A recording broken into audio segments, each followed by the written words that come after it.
ทธศาสตร์พระองค์วางวาดหมดจดไม่ให้ไขว้เขวแนวคิดตามเหตุผลปนเปอาจมีโยเยเชื่อไปอาจไม่แน่นอนว่า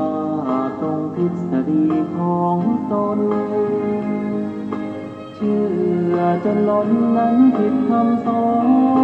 นเชื่อรูปลักษณ์นั้นควรสังวรแม้อาจารย์สอนใช่ว่าเชื่อหมดเลย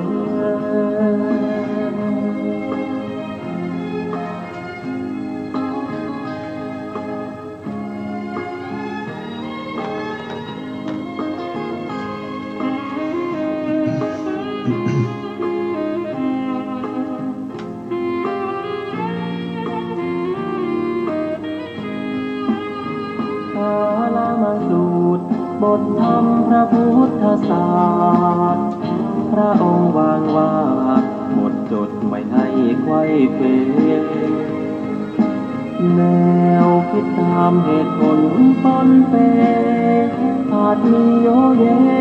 เชื่อไปอาจไม่แน่นอนว่าตรงทฤษฎีของตนเชื่อจนล้นนั้นผิดคำสอนเชื่อรูปลักษณ์นั้นควรสังวร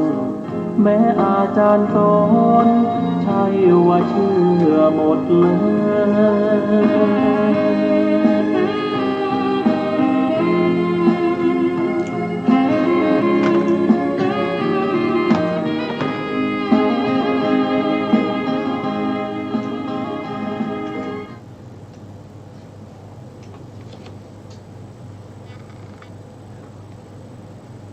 พุทธังสรณังกัจฉามิธัมมังสรณังกัจฉามิสังฆังสรณังกัจฉามิการนมัสการพระมหาเถระพระสังฆาธิการพระเถรานุเถระสวัสดีท่านผู้ฟังและผู้ชมทุกท่านกลับมาพบกับรายการศึกษาพระสัทธรรมเพื่อการพ้นทุกข์ครั้งนี้เป็นครั้งที่14ในเรื่องของเตวิชสูตรกำลังพูดถึงในเรื่องของคุณของพระสัมมาสัมพุทธเจ้าซึ่ง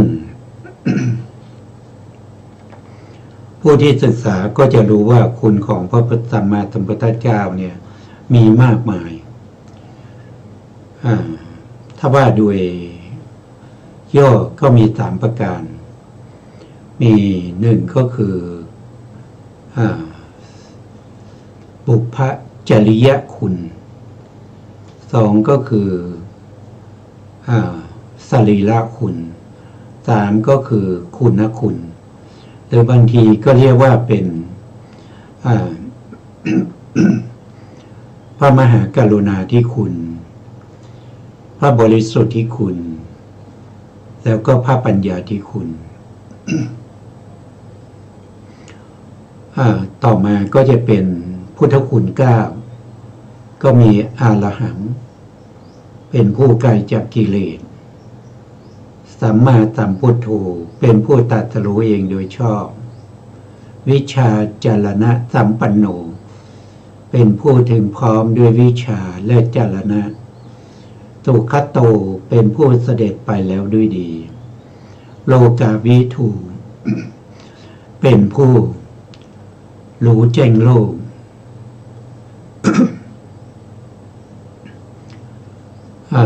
แล้วก็ฝึกบุรุษที่สมควรฝึกได้อย่างไม่มีใครยิ่งกว่าคือสัทธาเทวามนุษย์านังก็คือเป็นครูของเทวดาและมนุษย์ทั้งหลายพุทโธเป็นผู้รู้ผู้ตื่นผู้เบิกบานด้วยธรรมภัคควาเป็นผู้มีความจำเริญจำแนกทำสั่งสอนสัตว์ทั้งหลายให้รู้ตามตรัสรู้ตาม ได้พ้นจากการเวียนว่ายตายเกิดไม่ต้องการมาทนทุกข์ทรมานอยู่ในวัฏทุกข์นี้อีกอันนี้ก็เป็นคุณด้วยระดับกลางๆนะแต่ถ้าว่าโดยพิสดารเนี่ยไม่มีใครที่จะเก่าคุณของพระสัมมาสัมพุทธเจ้าให้หมดไปได้หรือว่าโดยระดับกลางที่มากขึ้นก็คือพระไตรปิฎกทั้งหมด 84,000 พระธรรมขันธ์นั้นก็คือเป็นคุณของพระสัมมาสัมพุทธเจ้าเพราะพระไตรปิฎกทั้งหมดไม่ว่าจะเป็นสูตรไหนเป็นธรรมขันธ์ไหนสูตรนั้นธรรมขันธ์นั้นก็สามารถที่จะทำให้เวนยสัตว์ทั้งหลายได้ตรัสรู้ตามพระพุทธเจ้าได้พ้นจากวัฏสงสารเข้าถึงพระนิพพานซึ่งเป็นบรมสุขมีสันติลักขณังไม่มีการเกิดไม่มีการแก่ไม่มีการตายเป็นอมตะธรรมจุดมุ่งหมายของชาวพุทธก็ไปถึงตรงนั้นอันนี้ว่าโดยคุณของพระสัมมาสัมพุทธเจ้าจริงๆแล้วคุณของพระสัมมาสัมพุทธเจ้าเนี่ยเริ่มมาตั้งแต่พระวินัยนะครับเล่มที่1แล้วนะครับแต่เราศึกษาพระสัทธรรมเพื่อการพ้นทุกข์นะตามรายการนี้เราก็เริ่มศึกษาพระสูตรนะครับในทีฆนิกายในทีฆนิกายสูตรแรกในทีฆนิกายก็คือพรหมชาลสูตร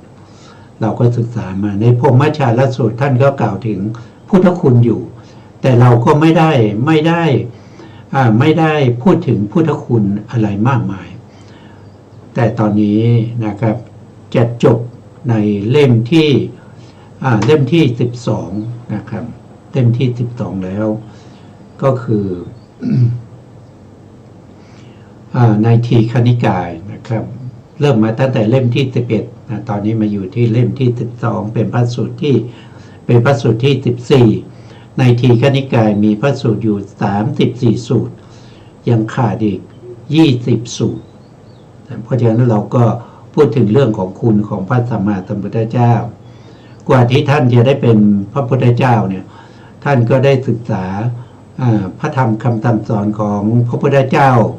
ก่อนหน้านั้นนะก็คือพระพุทธเจ้าองค์ก่อนๆตรัสสอนไว้เพื่อเป็นบารมีในการตรัสรู้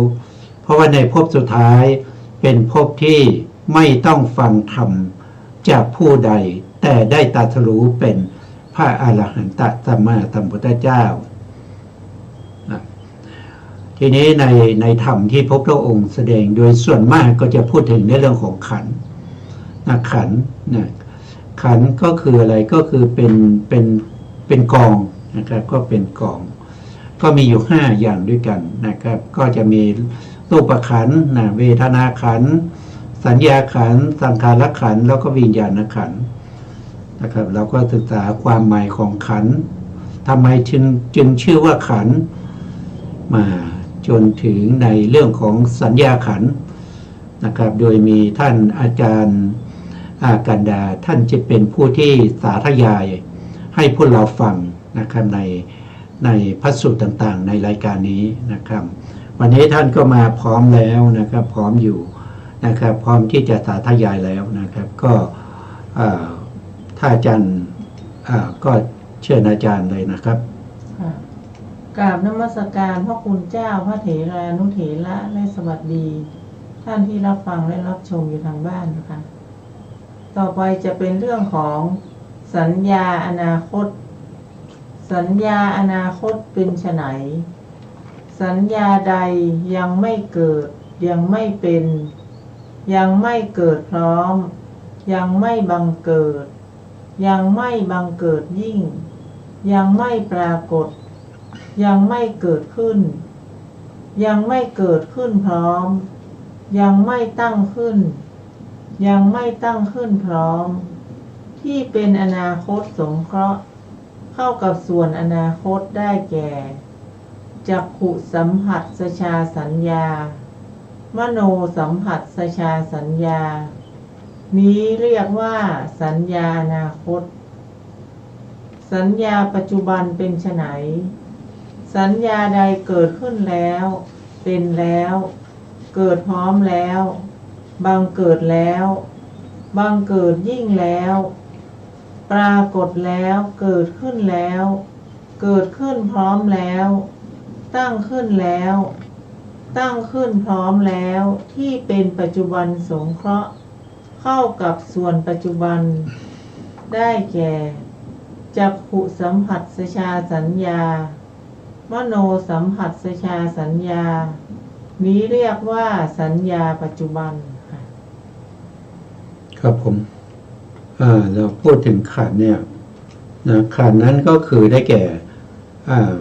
สภาพที่ประกอบด้วยอาการ11อาการด้วยกันนะ11อาการก็คือมีหนึ่งก็คือ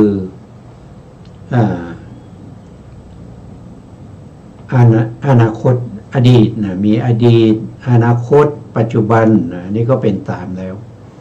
ต่อมาก็เป็นภายในนะเป็นภายในเป็น4ภายนอกก็เป็น5 6ก็คือหยาบ7ก็คือละเอียด8ก็คือ3 9ก็คือปาณีต10ก็คือไกล11ก็คือใกล้นะครับสภาพ11อย่างนี้อาการ11อย่างนี้มีอยู่ในสิ่งใดสิ่งนั้นก็ส่งข้อเข้าด้วยความเป็นขันธ์ได้นะครับอย่างเช่นที่เราพูดถึงอยู่ตอนนี้ก็คือเรื่องของสัญญานะสัญญาเนี่ยมีทั้งที่เป็นอดีตก็มีนะครับอดีตคืออะไรอดีตก็คือเป็นสิ่งที่เกิดขึ้นแล้วก็ดับไปแล้วอันนั้นเป็นอดีตอนาคตคืออะไรอนาคตก็คือสิ่งที่จะเกิดขึ้นแต่ตอนนี้ยังไม่เกิดแต่อนาคตเกิดขึ้นแน่นอนนะครับก็เรียกว่าเป็นอนาคตแล้วก็เป็นปัจจุบันก็คือยังมีอยู่นะขณะนี้เรายังมีอยู่เพราะฉะนั้นสิ่งที่มีอดีตอนาคตแล้วก็ปัจจุบันเนี่ยเราก็สงเคราะห์โดยความเป็นขันธ์นะครับอย่างเช่นสัญญาคืออะไรสัญญาก็คือความจำได้หมายรู้นะครับว่าสิ่งนี้เป็นสีแดงสิ่งนี้เป็นสีขาวสิ่งนี้เป็นสีดำสีเหลืองสีอะไรต่างๆที่จำได้รูปร่างอย่างนี้เขาเรียกว่าเป็นสัตว์เป็นบุคคลนะเป็นวิหารเป็นเจดีย์ที่จำได้ก็ด้วยอำนาจของสัญญานะแต่สัญญาที่จำสิ่งต่างๆนั้นมันไม่ได้ตั้งอยู่นะมันจำแล้วมันก็ดับไปนะในขณะที่จำอยู่นั้นที่กำลังเกิดอยู่สัญญากำลังเห็นกำลังเกิดอยู่กับจิตเหล่านั้นน่ะเขาเรียกว่าเป็นปัจจุบันแต่ถ้าสัญญานั้นดับไปแล้วก็เรียกว่าเป็นอดีตแล้วก็สัญญาที่จะเกิดขึ้นที่เราจะได้เห็นและเราจะได้จำได้ว่าสิ่งที่เราจะเห็นนั้นเป็นสีอะไรนั่นก็เป็นสัญญาในอนาคตนะครับท่านบอกว่านะครับสิ่งที่สงเคราะห์เข้าในอนาคตได้แก่จักขุสัมผัสสัจฉาสัญญาอันนี้จักขุก็คือได้แก่ประสาทตาสัมผัสก็คือเป็นเจตสิกตัวหนึ่งนะครับที่สัมผัสก็คือการประชุมของอะไรก็คือประชุมของจักขุรูปจักขุวิญญาณเกิดเป็นจักขุสัมผัสสัตว์แต่จักขุสัมผัสสัตว์เกิดขึ้นก็มีความจำนะจำอะไรก็จำในสิ่งที่จักขุสัมผัสสัตว์กระทบจำรูปก็เรียกว่ารูปปะสัญญาถ้าจำเรื่องของจักขุก็เรียกว่าจักขุสัมผัสสัจฉาสัญญานะตรงที่เป็นพยานนะครับที่เป็น9 ตรงนี้นะครับท่านทิ้งไว้ให้เราเข้าใจว่าตั้งแต่จักขุสัมผัสสัจฉาเวทนาแล้วตรงนี้ยังมีอีกนะครับก็คือก็มีอะไรก็มีโสตสัมผัสสัจฉาเวทนา คานาสัมผัสสัจชาเวทนา ชิวหาสัมผัสสัจชาเวทนา กายสัมผัสสัจชาเวทนา แล้วถึงจะมาต่อมโนสัมผัสสัจชาเวทนานะครับผู้ที่คุ้นเคยกับพระไตรปิฎกแล้วก็ได้ศึกษาพระไตรปิฎกมานานๆเนี่ยก็จะเข้าใจว่า9 หล่อ 9หรือปยานที่ท่านทิ้งไว้นะนั่นหมายความว่าข้อความนั้นท่านเคยแสดงในพระไตรปิฎกบ่อยๆเพราะฉะนั้นเขาจึงไม่เอามาพิมพ์ลงไว้นะเพราะว่าถ้าพิมพ์ลงไว้ก็จะทำให้พระไตรปิฎกแต่ละเล่มเนี่ยจะหนาขึ้นนะจะหนาขึ้นนะพอหนาขึ้นนะน้ำหนักก็มากนะคนที่จะถือไปอ่านก็มีน้อยลงนะเพราะฉะนั้นก็เลยต้องใช้เครื่องหมายบอกว่าจากขุสัมผัสสัจชาเวทนาจนถึงมโนสัมผัสสัจชาเวทนานั้นตรงกลางนั้นก็ยังมีข้อความอยู่นะครับท่านก็บอกให้เราได้รับทราบว่าตรงกลางยังมีข้อความอยู่ข้อความนั้นได้แก่อะไรก็คือได้แก่ส่วนที่ต่อจากจักขุสัมผัสสัจชาสัญญาก็เป็นอะไรก็เป็นหูก็เป็นโสตสัมผัสสัจชาสัญญาจากหูไปไหนก็ไปจมูกก็เป็นคานะสัมผัสสัจชาสัญญาจากจมูกก็ไปที่ลิ้นก็เรียกว่าชิวหาสัมผัสสัจชาเวทนาจากลิ้นไปที่ไหนไปที่กายก็เรียกว่ากายะสัมผัสสัจชาเวทนาต่อไปก็เป็นไปที่ใจก็เรียกว่ามโนสัมผัสสัจชาเวทนาอันนี้ก็เป็นธรรมดานะที่ผู้ที่ศึกษาพระไตรปิฎกแล้วก็ฟังธรรมมาบ่อยๆได้อ่านพระไตรปิฎกบ่อยๆเนี่ยท่านก็จะเข้าใจนะครับเข้าใจที่ท่านละไว้ในฐานที่เข้าใจนะครับต่อไปครับอาจารย์ครับต่อไปเป็นสัญญาภายในสัญญาภายในเป็นไฉนสัญญาใดของสัตว์นั้นๆเองซึ่งมีในตนเฉพาะตนเกิดในตนเฉพาะบุคคลอันกรรมที่สัมปยุตด้วยตัณหาทิฏฐิยึดครองได้แก่จักขุสัมผัสสชาสัญญามโนสัมผัสสชาสัญญานี้เรียกว่าสัญญาภายในสัญญาภายนอกเป็นไฉนสัญญาใดของสัตว์อื่นของบุคคลอื่นนั้นๆซึ่งมีในตนเฉพาะตนเกิดในตนเฉพาะบุคคลอันกรรมที่สัมปยุตด้วยตัณหาทิฏฐิยึดครองได้แก่จักขุสัมผัสสชาสัญญามโนสัมผัสสชาสัญญานี้เรียกว่าสัญญาภายนอกครับผมก็อันนี้ก็เป็นธรรมในหมวดที่4กับหมวดที่5นะครับที่พวกขันธ์จะต้องมีนั่นก็คือเป็นภายใน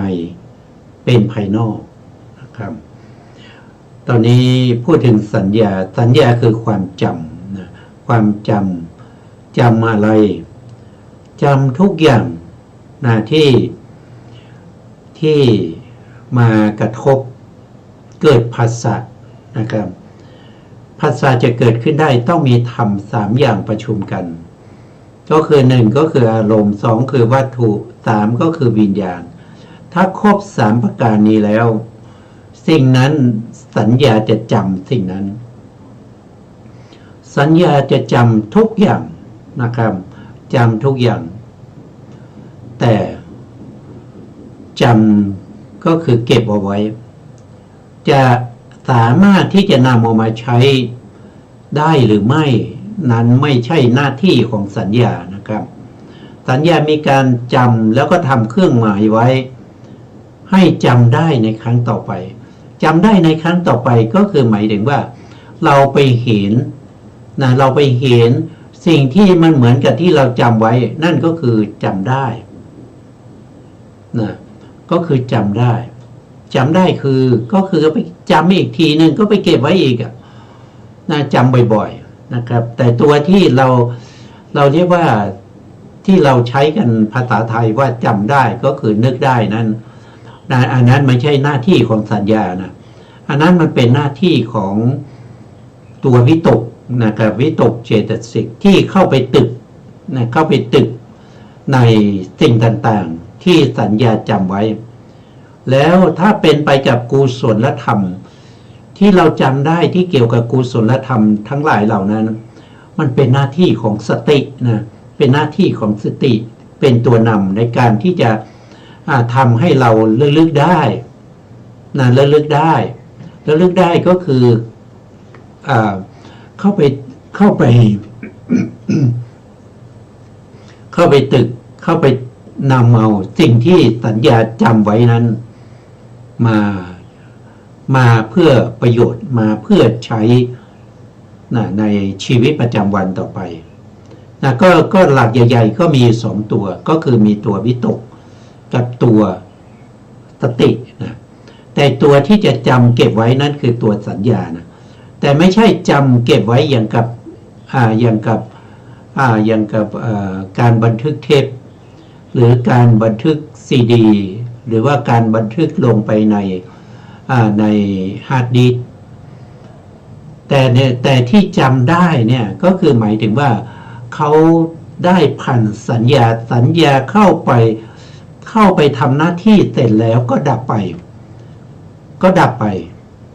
นะสัญญาไม่ได้ตั้งอยู่ตลอดสัญญา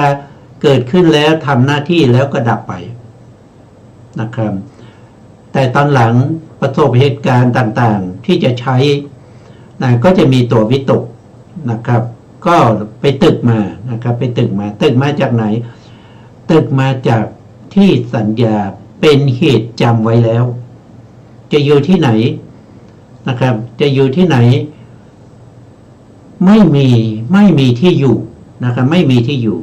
เขาเรียกว่าสัญญาจำแล้วก็ดับไปแต่เป็นเหตุแล้วเป็นเหตุให้สติและตัววิตกสามารถที่จะเข้าไปตึกที่สัญญาจำไว้นั้นออกขึ้นมาได้นะครับออกขึ้นมาได้ให้เลือกได้นั่นเองนะให้ตึกได้นะอันนี้ก็เป็นการทำงานของนามธรรมไม่ใช่เราไม่ใช่เราสัญญาไม่ใช่เราไม่ได้เป็นสัญญาก็ไม่ได้เป็นของเราสัญญาก็ไม่ใช่อัตตาของเราเกิดขึ้นแล้วทำหน้าที่เสร็จแล้วก็ดับไปนะครับดับไปแต่สัญญามีทั้งที่เป็นอดีตนะคือสัญญาที่ดับไปแล้วสัญญาที่เป็นอนาคตก็คือจะเกิดขึ้นอีกในอนาคตสัญญาที่เป็นปัจจุบันก็คือในขณะนี้ก็มีสัญญาอยู่ก็เป็นปัจจุบันสัญญาที่เป็นภายในก็คือสัญญาที่อยู่ในที่เราจำได้ที่เราเห็นที่เรากระทบแล้วจำได้นี่เป็นสัญญาของเรานะครับแต่ถ้าเป็นของผู้อื่นเช่นเป็นของนายกนายขอนะครับหรือว่าเป็นของคนนั้นคนนี้อันนั้นเป็นสัญญาภายนอกตามในที่นี้ในที่นี้นั่นคือสัญญาภายนอกอันนี้ก็เป็นธรรมคู่ก็คือธรรมที่4แล้วก็ธรรมที่5นะ1 2 3นั่นคืออดีตอนาคตแล้วก็ปัจจุบันต่อไปก็จะเป็นอะไรนะครับเราก็จะเรียนเชิญอาจารย์ท่านได้สาธยายต่อครับเชิญครับอาจารย์ครับต่อไปเป็นสัญญาหยาบและสัญญาละเอียดเป็นไฉนสัญญาอันเกิดแต่ปฏิฆะสัมผัสคือสัญญาเกิดแต่ปัญจทวารเป็นสัญญาหยาบสัญญาอันเกิดแต่อธิวจนสัมผัสคือสัญญาเกิดแต่มโนทวารเป็นสัญญาละเอียดอกุศลสัญญาเป็นสัญญาหยาบกุศลสัญญาและอัพยากตสัญญาเป็นสัญญาละเอียดกุศลสัญญาและอกุศลสัญญาเป็นสัญญาหยาบอัพยากตสัญญาเป็นสัญญาละเอียด สัญญาที่สัมปยุตด้วยทุกขเวทนาเป็นสัญญาหยาบสัญญาที่สัมปยุตด้วยสุขเวทนาและอทุกขมสุขเวทนาเป็นสัญญาละเอียดสัญญาที่สัมปยุตด้วยสุขเวทนาและทุกขเวทนาเป็นสัญญาหยาบสัญญาที่สัมปยุตด้วยอทุกขมสุขเวทนาเป็นสัญญาละเอียดสัญญาของผู้ไม่เข้าสมาบัติเป็นสัญญาหยาบสัญญาของผู้เข้าสมาบัติเป็นสัญญาละเอียดสัญญาที่เป็นอารมณ์ของอาสวะเป็นสัญญาหยาบสัญญาที่ไม่เป็นอารมณ์ของอาสวะเป็นสัญญาละเอียดหรือพึงทราบสัญญาหยาบสัญญาละเอียดโดยอาศัยเทียบเคียงสัญญานั้นๆเป็นชั้นๆไปครับผมอันนี้ก็เป็นเรื่องของสัญญาในคู่ที่บอกว่าสัญญาละเอียดกับสัญญาหยาบท่านก็เทียบกันเป็นคู่นะครับอันที่หนึ่งที่ท่านยกมาก็คือท่านเอาปฏิฆะสัมผัสกับอาทิวจนะสัมผัสมาเทียบกันนะครับปฏิฆะสัมผัสคืออะไรปฏิฆะสัมผัสก็คือการกระทบกันทางปัญจทวารกระทบกันยังไงนะครับก็คือกระทบกันอย่างเช่นจักขุก็คือประสาทตามีสีกระทบกับจักขุประสาทกระทบกับตาแล้วก็เกิดจักขุวิญญาณที่ไปรู้สีนั้นอย่างนี้เขาเรียกว่าเป็นปฏิฆะสัมผัสคำว่าสัมผัสเนี่ยก็คือได้แก่ตัวผัสสะนะผัสสะนี้จะเกิดขึ้นได้ต้องมีธรรมะ3อย่างประชุมกันเขาเรียกว่าเป็นถ้าเกิดทางตาเขาเรียกว่าเป็นจักขุสัมผัสจักขุสัมผัส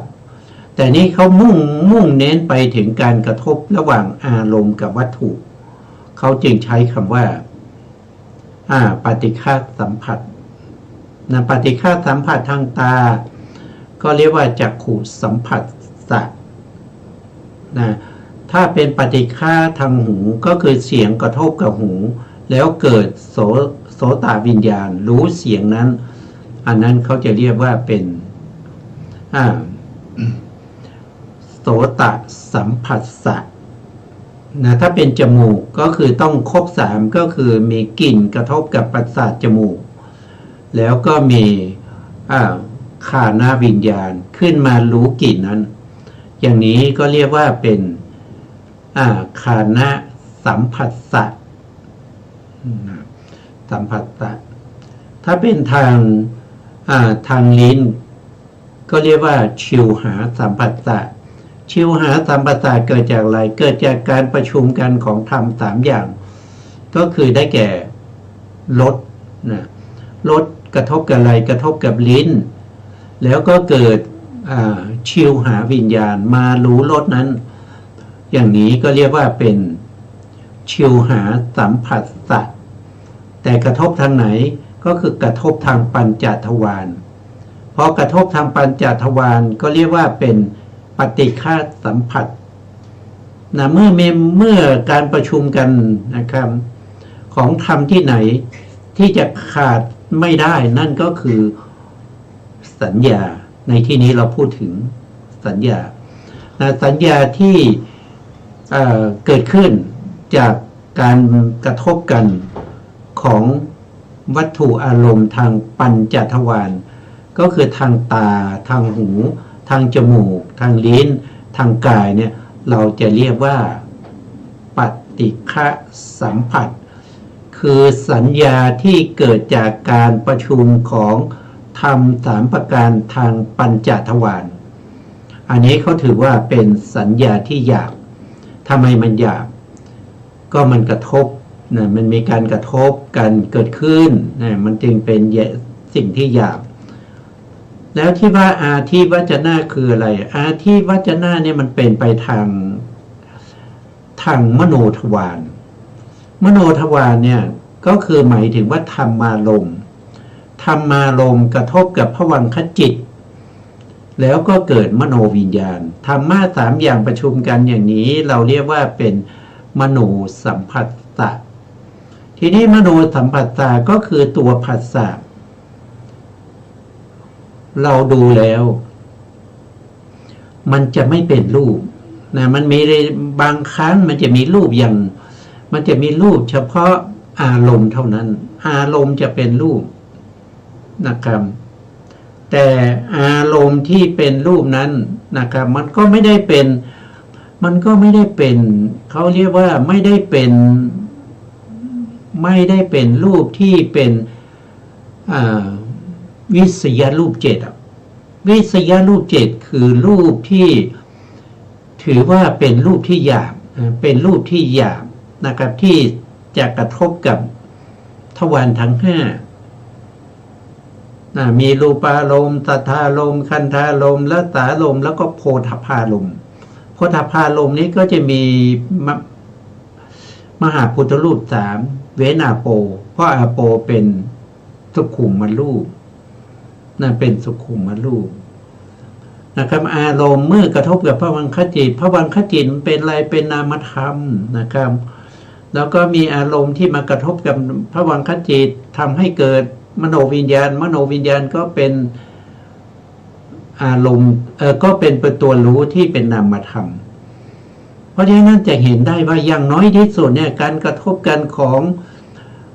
องอารมณ์วัตถุแล้วก็วิญญาณเนี่ยจะต้องมีนามธรรมสองอย่างที่กระทบกันที่จะต้องเป็นนามธรรมอย่างน้อย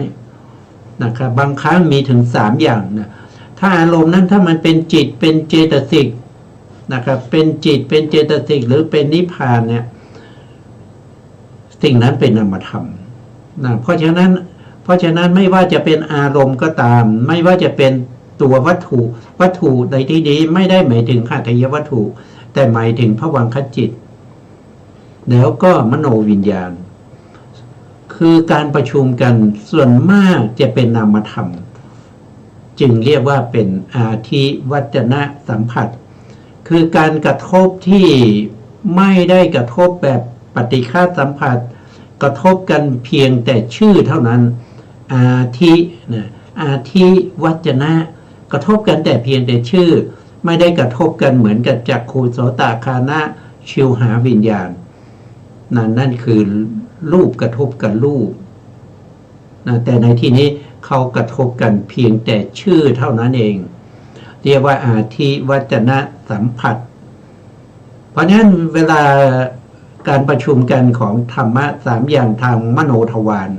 ก็มีสัญญาเกิดขึ้นสัญญานั้นก็จะจำในสิ่งที่เขาประชุมกัน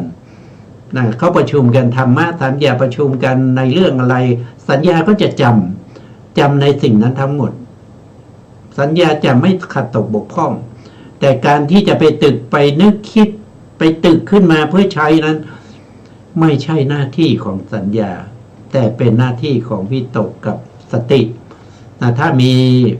วิตกที่มีกำลังมีสติที่มีกำลังก็สามารถที่จะตึกขึ้นมาได้จำขึ้นมาได้จำขึ้นมาได้ให้รู้ได้ว่าสิ่งที่สัญญาจำไว้นั่นคืออะไรอันนี้ก็เป็นเรื่องของสัญญาหยาบกับสัญญาละเอียดในการกระทบนะครับต่อไปท่านก็เปรียบเทียบโดยการเปรียบเทียบจากอกุศลคืออะไรอกุศลคือสิ่งที่ไม่ดีมันเป็นบาปสัญญาที่เกิดร่วมกับอกุศลนั้นดีหรือเปล่ามันเกิดกับสิ่งที่เป็นบาปสิ่งที่เป็นอกุศลมันก็ต้องไม่ดีมันก็ต้องเป็นสัญญาที่หยาบแต่สัญญาที่เกิดขึ้นกับกุศลเกิดขึ้นกับบุญเกิดขึ้นกับจิตที่เป็นวิบากเป็นกิริยามันก็เป็นสัญญาที่ดีสัญญาที่ดีก็เรียกว่าสัญญาที่ละเอียดอย่างนี้เป็นต้นนะครับแล้วก็ไปเปรียบเทียบเป็นคู่ไปนะครับเอา เอาสัญญาในอกุศลกับสัญญาในกุศลบวกกันไปเปรียบเทียบกับสัญญาที่อยู่ในพยากตะนะพยากตะคือวิบากแล้วก็กิริยานะครับ วิบากนี่เป็นผลของกุศลและอกุศลที่มันไม่ส่งผลแล้วมันหมดกำลังแล้ว มันเกิดขึ้นแล้วมันก็ดับไป มันไม่ได้ให้ผลต่อไปเหมือนกับกิริยาก็เกิดขึ้นแล้วก็ดับไปไม่ส่งผลอีก เพราะฉะนั้นสิ่งที่ไม่ส่งผลให้เราเป็นทุกข์เป็นสุขในวัฏฏะสงสารอีกต่อไปสิ่งนั้นก็ต้องเป็นสิ่งที่ดีก็เป็นละเอียดนะก็เป็นสัญญาที่ละเอียดอย่างนี้เป็นต้นนะครับก็เปรียบเทียบไปนะครับแล้วท่านก็บอกว่าสัญญาที่เกิดร่วมกับอาสวะคืออะไรอาสวะก็คือสิ่งที่ไม่ดีกามาสวะก็คือบางท่านจะเรียกว่าเป็นสิ่งที่หมักดองไว้นานๆเหมือนกับสุรานะเหมือนกับสุราแล้วทำให้ผู้ดื่มกินนั้นมันมึนเมานะครับบางทีท่านก็พูดถึงว่ามันไหลไปจนถึงนู่นน่ะถึงโคตภูนะครับคือไหลไปทำไมก็ไหลไปให้มีภพมีชาติไงให้เป็นที่รองรับแห่งความทุกข์ถ้าไม่มีภพไม่มีชาติความทุกข์ทั้งหลายมันไม่มีอ่ะปวดหัวปวดตานะครับปวดคอปวดแขนปวดขาถ้าไม่มีตาไม่มีหูไม่มีคอไม่มีแขนไม่มีขาจะเอาอะไรมาปวดมันไม่ถ้ามันไม่มีขันธ์ห้ามารองรับทุกข์ทั้งหลายก็มันก็ไม่มีอาสวะเนี่ยเป็นตัวไหลไปนะไหลไปให้มีภพชาติไหลไปให้มีภพชาติตั้งแต่อบายภูมิไปจนถึงรูปภูมิอรูปภูมิแต่ไม่ไหลไปในโลกุตระเพราะโลกุตระเป็นสิ่งที่อาสวะเก่งกลัวไม่กล้ากลัวแม้กระทั่งชื่อนะครับเพราะฉะนั้นสัญญาที่เป็นไปกับอาสวะเป็นสัญญาที่หยาบสัญญาที่ไม่เป็นไปกับอาสวะเป็นสัญญาที่ละเอียดสัญญาของผู้ไม่ได้เข้าสมาบัติเป็นสัญญาที่หยาบสัญญาที่ไม่ได้เข้าสมาบัติก็คือสัญญาที่เป็นไปในชีวิตประจำวันของเรานะครับจิตมันไม่สงบนะเดี๋ยวเรื่องนั้นเดี๋ยวเรื่องเดี๋ยวจะเรื่องพี่เรื่องน้องเรื่องพ่อเรื่องแม่นะเรื่องคนนั้นนะกับคนนี้ทะเลาะกันเรื่องนั้นเรื่องนี้วุ่นวายไปหมดอันนี้เป็นกามนะเป็นกามเดี๋ยวอยากจะดูสิ่งสวยๆงามๆอยากจะกินนู่นกินนี่อยากจะไปดมกินอยากจะไปฟังเพลงอย่างเงี้ยมันเป็นเรื่องของกามมันไม่สงบอันนี้เป็นสัญญาหยาบนะแต่สัญญาของผู้เข้าสมาบัติก็คือผู้เข้าฌานเมื่อเข้าฌานจิตสงบตั้งมั่นเป็นเอกคตาสัญญาที่เกิดกับจิตที่เป็นเอกคตานั้นเป็นสัญญาที่ละเอียดมันสงบมันร่มเย็นมันไม่เดือดร้อนนะครับอันนี้ก็เป็นสัญญาที่ท่านบอกนะครับให้เปรียบเทียบกันไปเป็นคู่ๆนะเป็นชั้นๆไปนะครับเราก็จะเข้าใจในเรื่องของที่เขาเรียกว่าสัญญามันเป็นขันธ์ได้อย่างไรถ้าเราไม่ศึกษาเราไม่สนใจเราไม่ตึกไม่นึกไม่คิดถึงธรรมเหล่านี้เมื่อไหร่เราจะพ้นทุกข์ได้นะครับมันไม่มีโอกาสพ้นทุกข์เลยนะครับเพราะฉะนั้นเราต้องศึกษาทรงจำเอามาตึกมาพิจารณาคิดถึงธรรมนั้นบ่อยๆไม่ใช่ไปคิดถึงคนนั้นคนนี้ไปคิดถึงเรื่องอะไรก็ไม่รู้ไร้สาระนะครับทั้งหมดทั้งมวลนั้นนำไปสู่ความทุกข์คิดอะไรก็ไปสู่ความทุกข์ถ้าคิดถึงพระรัตนตรัยคิดถึงในเรื่องของการให้ทานรักษาศีลเจริญภาวนาวิปัสสนาสมถะคิดถึงมรรคคิดถึงผลคิดถึงอริยสัจคิดถึงบุญกุศลที่จะได้อันนั้นก็เป็นเหตุเป็นปัจจัยให้เราได้รับความสุขต่อไปจนถึงพระนิพพานนะครับ ต่อไปก็จะเป็นสัญญาคู่ต่อไปครับเชิญนะครับอาจารย์ สัญญาสาม สัญญาประณีตเป็นไฉนอกุศลสัญญาเป็นสัญญาสาม กุศลสัญญาและอัพยากตะสัญญาเป็นสัญญาประณีต กุศลสัญญาและอกุศลสัญญาเป็นสัญญาสาม อัพยากตะสัญญาเป็นสัญญาประณีต สัญญาที่สัมปยุทธ์ด้วยทุกขเวทนาเป็นสัญญาสาม สัญญาที่สัมปยุทธ์ด้วยสุขเวทนาและอทุกขมสุขเวทนาเป็นสัญญาประณีต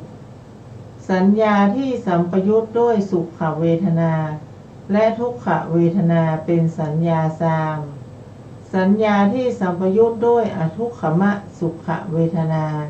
เป็นสัญญาประณีต สัญญาของผู้ไม่เข้าสมาบัติเป็นสัญญาสาม สัญญาของผู้เข้าสมาบัติเป็นสัญญาประณีต สัญญาที่เป็นอารมณ์ของอาสวะเป็นสัญญาสาม สัญญาที่ไม่เป็นอารมณ์ของอาสวะเป็นสัญญาประณีต หรือพึงทราบสัญญาสาม สัญญาประณีตโดยอาศัยเทียบเคียงสัญญานั้นๆเป็นชั้นๆไปค่ะครับผมอันนี้ก็พูดถึงสัญญาที่สามแล้วก็สัญญาที่ประณีตนะครับอันนี้ก็คู่ต่อไปอันนี้ก็เหมือนกันกับคู่เมื่อกี้นะครับที่ยังไม่ได้พูดถึงนั่นก็คือเรื่องของสัญญาที่เกิดร่วมกับสุขเวทนานะครับเป็นสัญญาที่ประณีตนะครับสัญญาที่เกิดร่วมกับทุกขเวทนาเป็นสัญญาที่สามอย่างนี้นะครับเวลาสุขเวทนาหรือว่าทุกขเวทนาหรือว่าทุกขมสุขเวทนาจะเกิดขึ้นเนี่ยเขาไม่ได้เกิดเฉพาะสุขเกิดเฉพาะทุกข์แล้วก็เกิดเฉพาะเฉยๆนะเวลาเขาเกิดขึ้นเนี่ยเขาจะเกิดพร้อมกันกับจิตเขาเกิดพร้อมกันกับจิตนะเขาเกิดพร้อมกันกับสัญญาเขาเกิดพร้อมกันกับสังขารแล้วเขาอาศัยอะไรเกิดเขาอาศัยรูปเกิดรูปนั้นคืออะไรในปัญจโวการภูมิเขาก็ต้องอาศัยหทัยวัตถุเป็นที่เกิดนะแต่จะสุขจะทุกข์หรือว่าจะเฉยๆเนี่ยไม่ได้ขึ้นอยู่กับหทัยวัตถุแต่ขึ้นอยู่กับอารมณ์ที่เข้าไปกระทบ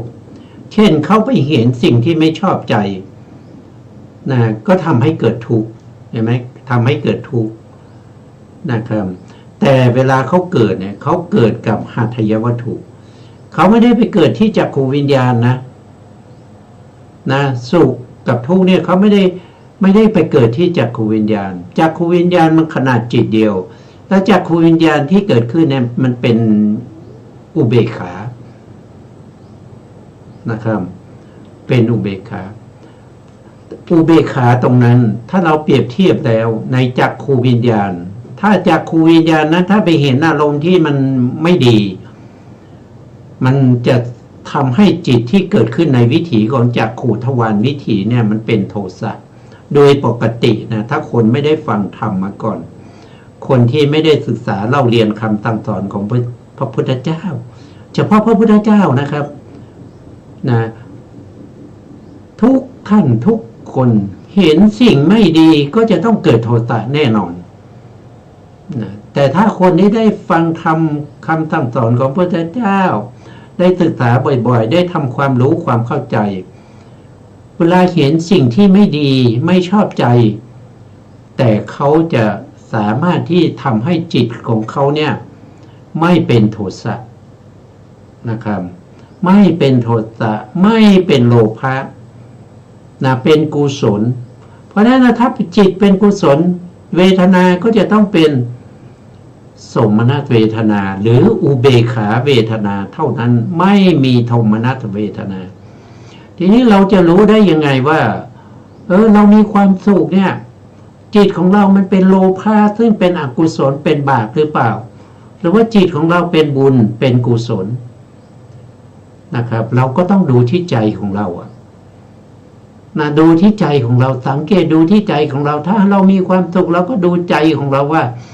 ใจของเราในขณะนั้นนะมันกระวนกระวายมันเล่าร้อนมันเพลิดเพลินยินดีอยากได้ติดใจนะครับอย่างนี้มันเป็นโลภะนะแต่ถ้ามีความรู้สึกสงบนะครับสงบแล้วก็ไม่ขุ่นมัวเบิกบานอยู่นะอย่างนี้มันเป็นกุศลนะครับแล้วใจของเรามันเป็นกุศลเนี่ยเราจะให้มันดับไปเร็วๆใช่ไหมเราก็ไม่อยากให้มันดับไปนะถ้าคนรู้ไม่อยากให้มันดับไปอยากให้มันเป็นกุศลตลอดไปนะใจของเราเป็นความอยากความกระหายความเพลิดเพลินติดใจอยากได้นู่นอยากได้นี่มีความสุขอย่างนี้มันเป็นโลภะแล้วเราอย่าปล่อยให้จิตของเราเป็นโลภะเป็นบาปอย่างนี้ไปนานๆใช่ไหมก็ไม่มีใครที่อยากจะให้จิตใจของเราเป็นอย่างนั้นเราอยากจะให้จิตใจของเราเนี่ยมันเป็นกุศลมีความสงบนะครับมีความเยือกเย็นไม่ขุ่นมัวไม่เดือดร้อนนะครับแล้วก็ให้ผลเป็นความสุขในอนาคตด้วยนะเราอยากจะให้เป็นอย่างนั้นแต่ถ้าเราไม่รู้เราไม่ได้ฟังธรรมเราไม่รู้เลยอะไรเป็นอะไรอะไรคือจิตอะไรเป็นเจตสิกอะไรคือเวทนาแล้วเราจะทำยังไงให้ใจเราเป็นกุศลได้มันเป็นไปไม่ได้นะครับที่เราสบายใจเรายินดีพอใจเราชอบใจจิตเราโอ้ยินดีเหลือเกินสมนัสเกิดดีใจเหลือเกินมันเป็นโลภะนะครับมันไม่ใช่เป็นกุศลนะมันไม่ใช่เป็นกุศลมันเป็นโลภะเพราะโลภะมีเวทนาสองก็คือสมนัสกับอุเบกขาถ้าเป็นโทสะเวทนาก็เป็นโทมนัสคือเสียใจนะมันก็จะเป็นอยู่อย่างนี้แหละนะถ้าเราไม่รู้เราก็ปล่อยให้มันไปนะครับเป็นอกุศลก็ไม่รู้เป็นกุศลก็ไม่รู้ยินดีพอใจไปนะครับแต่ทั้งหมดทั้งมวลนั้นถ้าฟังคำสั่งสอนของพระพุทธเจ้านะครับท่านก็ไม่ให้ยึดติดว่าสิ่งที่เป็นกุศลก็ตามสิ่งที่เป็นอกุศลก็ตามไม่ให้ยึดติดเพราะอะไรเพราะสิ่งเหล่านี้มันเป็นสิ่งที่มันไม่เที่ยงเกิดขึ้นตั้งอยู่แล้วก็ดับไปมันไม่เที่ยงมันไม่ใช่ของเรามันไม่ได้เป็นเรามันไม่ได้เป็นอัตตาของเราแล้วเราจะไปยึดถือมันไว้ทำไมนะครับมันเป็นธรรมชาติของเขามันเป็นอย่างเงี้ยเดี๋ยวก็เกิดขึ้นนะครับแล้วก็ดับไปแล้วก็เกิดขึ้นใหม่แล้วก็ดับไปแต่การเกิดขึ้นนั้นจะเป็นฝ่ายที่มันเป็นบาปหรือว่าจะเป็นฝ่ายที่เป็นบุญสำคัญอยู่ตรงนี้ถ้าเราไม่รู้เราก็เป็นบาปทั้งวันนะครับถ้าเรารู้เราก็พยายามนะครับหาเหตุปัจจัยนะครับที่จะทำให้จิตของเรานั้นไม่เป็นบาปเหตุปัจจัยที่จะทำได้มันมีมากมายนะมีมากมายตั้งแต่ตื่นนอนมานะครับถ้าเราตื่นนอนมาเราสังเกตใจเราว่าตื่นนอนแล้วเราคิดถึงอะไรเป็นสิ่งแรกนะคิดถึงแฟนคิดถึงคนนั้นคนนี้อันนี้มันเป็นบาปแล้วแต่ถ้าเราคิดถึงว่าโอ้เราจะไปใส่บาตรนะครับโอ้เราจะไปให้ทานโอ้เราจะเข้าห้องพระไหว้พระสวดมนต์นะครับเราจะต้องระลึกถึงคุณพระพุทธเจ้าเราระลึกถึงพระธรรมของพระพุทธเจ้าอย่างนี้มันก็จะเป็นกุศลแล้วมันก็เกิดกุศลขึ้นมานะเราทำให้มันเป็นกุศลได้นะครับไม่ใช่ว่ามันเป็นอนัตตาไม่ต้องทำอะไรปล่อยมันไปตามเวรตามกรรมนะถ้าอย่างนั้นมันไม่ใช่คำสอนของพระพุทธเจ้านะครับมันไม่ได้เป็นคำสอนของพระพุทธเจ้าการปล่อยไปตามเวรตามกรรมนะมันไม่ใช่คำสอนของพระพุทธเจ้าคำสอนของพระพุทธเจ้าคือคำสอนที่สอนให้เรารู้ว่าอะไรดีอะไรชั่วสิ่งไหนไม่ดีก็ต้องปล่อยไปสิ่งไหนดีก็ต้องพยายามทำให้มันเกิดขึ้นนะครับเพราะฉะนั้นเวทนาเกิดขึ้นเราก็ต้องสังเกตนะเวทนามันเป็นไปกับอะไรเป็นไปกับบาปหรือว่าเป็นไปกับกุศลถ้าเป็นกุศลนั้นก็เป็นบุญมันไม่มีโทษแล้วมันให้ผลเป็นความสุขแต่ถ้ามันเป็นบาปมันมีโทษในขณะที่เกิดขึ้นนั้นมันมีโทษด้วยแล้วมันให้ผลเป็นความทุกข์ด้วย นะครับ ก็เราก็เป็นอิสระชนนะสามารถที่จะเลือกเอาว่าจะเลือกกุศลหรืออกุศลก็แล้วแต่นะแล้วแต่ละท่านนะพระพุทธเจ้าเป็นผู้แสดงใครจะทำตามก็ได้ ไม่ทำตามก็ได้พระพุทธองค์ไม่ได้ว่าอะไรพระพุทธองค์ไม่ไปด่าไปว่าทำไมไม่ทำอย่างนั้นไม่มีนะครับพระพุทธองค์ไม่ได้ทำอย่างนั้นใครจะนับถือหรือไม่นับถือพระพุทธองค์ไม่ได้สนใจอยู่อย่างเดียวว่าจะทำยังไงให้เขาพ้นทุกข์จะทำยังไงจะช่วยให้เขาพ้นจากวัฏทุกข์นี้ให้ผ่านไปอันนี้คือพระพุทธเจ้านะครับ อาจารย์ครับต่อไปนะครับต่อไปเราก็ยังพอมีเวลาอยู่ครับอาจารย์ครับเชิญครับอาจารย์สาธยายต่อครับสัญญาไกลเป็นไฉนอกุศลสัญญาเป็นสัญญาไกลจากกุศลสัญญาและอัพยากตสัญญากุศลสัญญาและอัพยากตสัญญาเป็นสัญญาไกลจากอกุศลสัญญากุศลสัญญาเป็นสัญญาไกลจากอกุศลสัญญาและอัพยากตสัญญาอกุศลสัญญาและอัพยากตสัญญาเป็นสัญญาไกลจากกุศลสัญญาอัพยากตสัญญาเป็นสัญญาไกลจากกุศลสัญญาและอกุศลสัญญากุศลสัญญาและอกุศลสัญญาเป็นสัญญาไกลจากอัพยากตสัญญาสัญญาที่สัมปยุตด้วยทุกขเวทนาเป็นสัญญาไกลจากสัญญาที่สัมปยุตด้วยสุขเวทนาและอทุกขมสุขเวทนาสัญญาที่สัมปยุตด้วยสุขเวทนาและอทุกขมสุขเวทนาเป็นสัญญาไกลจากสัญญาที่สัมปยุตด้วยทุกขเวทนาสัญญาที่สัมปยุตด้วยสุขเวทนาเป็นสัญญาไกลจากสัญญาที่สัมปยุตด้วยทุกขเวทนาและอทุกขมสุขเวทนาสัญญาที่สัมปยุตด้วยทุกขเวทนาและอทุกขมสุขเวทนาเป็นสัญญาไกลจากสัญญาที่สัมปยุตด้วยสุขเวทนาสัญญาที่สัมปยุตด้วยอทุกขมสุขเวทนาเป็นสัญญาไกลจากสัญญาที่สัมปยุตด้วยสุขเวทนาและทุกขเวทนาสัญญาที่สัมปยุตด้วยสุขเวทนาและทุกขเวทนา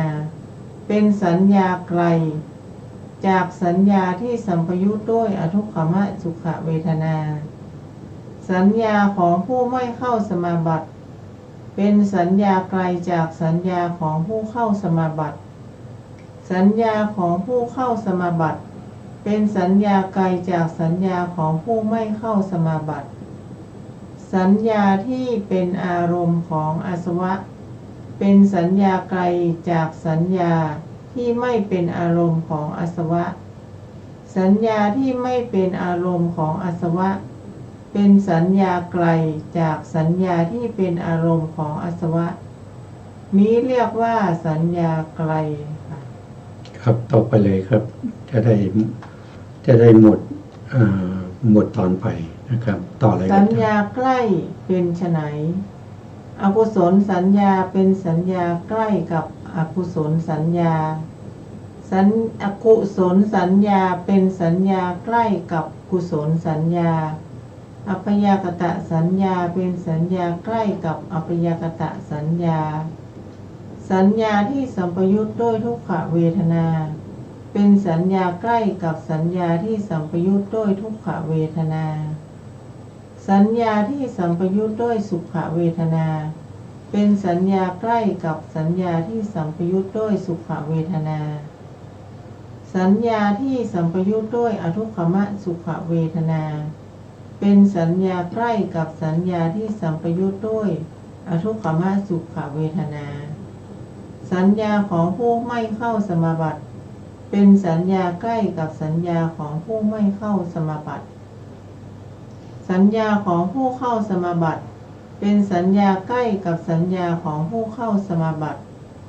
สัญญาที่เป็นอารมณ์ของอาสวะ เป็นสัญญาใกล้กับสัญญาที่เป็นอารมณ์ของอาสวะสัญญาที่ไม่เป็นอารมณ์ของอาสวะเป็นสัญญาใกล้กับสัญญาที่ไม่เป็นอารมณ์ของอาสวะนี้เรียกว่าสัญญาใกล้หรือพึงทราบสัญญาไกลสัญญาใกล้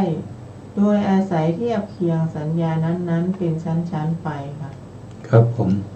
ขอบคุณมากครับอันนี้เราก็จะจบในเรื่องของสัญญานะครับ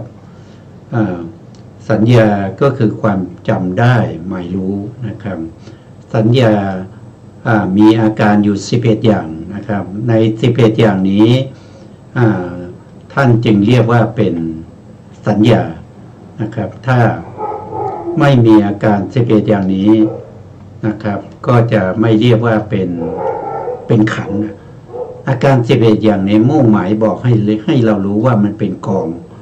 นะครับมันเป็นกองมันเป็นหมวดเป็นกองมันจึงได้ชื่อว่าขันธ์แต่ถ้าเราศึกษาในภาพพิธรรมคำว่าสัญญานะครับคำว่าเวทนาสัญญาสังขารเนี่ยมันถ้าว่าสังขารไม่มีถึง50อันนั้นก็เป็นขันธ์ได้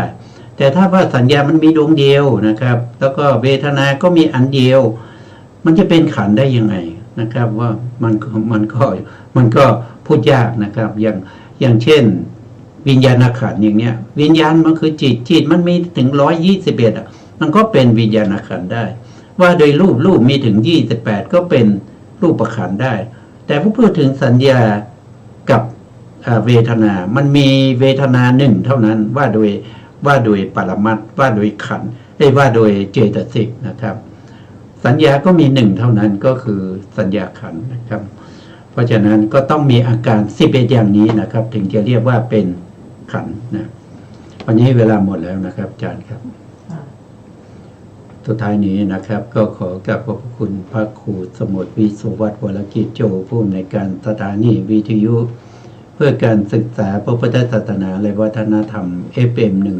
104.5 เมกะเฮิรตซ์วัดฝายหินจังหวัดเชียงใหม่และขอกราบขอบคุณพระครูปริยัติยานุสาสตร์ขอบคุณท่านผู้ฟังและผู้ชมทุกท่านนะครับที่ให้เกียรติติดตามในรายการศึกษาพระสัทธรรมเพื่อการพ้นทุกข์วันนี้เวลาหมดแล้วนะครับพบกันใหม่ในครั้งต่อไปครับวันนี้ลาไปก่อนครับ